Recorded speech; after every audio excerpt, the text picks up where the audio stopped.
Sir आता मला हे विचारावसं वाटेल, की बऱ्याच लोकांच्याकडे पेट्स असतात. हं. कुत्रा असेल, मांजर असेल, बर्ड्स असतात.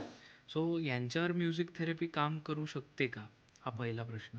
आणि दुसरा प्रश्न असा त्याला जोडूनच, की आपले आजी-आजोबा जे होते, ते आपण बघतो, की बऱ्याच झाडांशी बोलायचे, हे करायचे.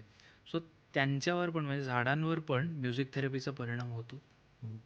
तर मी झाडांपासून सुरुवात करतो. झाडांवरती नक्की म्युझिक थेरपीचा खूप चांगला परिणाम होतो.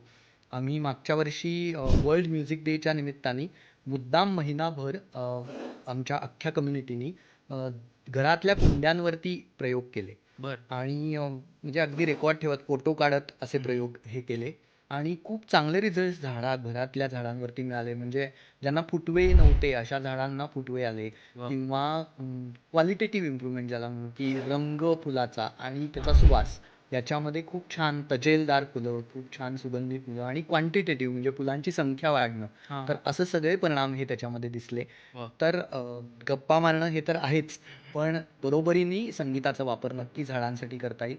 तसाच पेट्सचा सुद्धा विचार आहे. संगीताचा अनेक अनुभव अनेक जणांच्या घरांच्या घरातल्या पेट्सवरती झालेले ते दिसतात.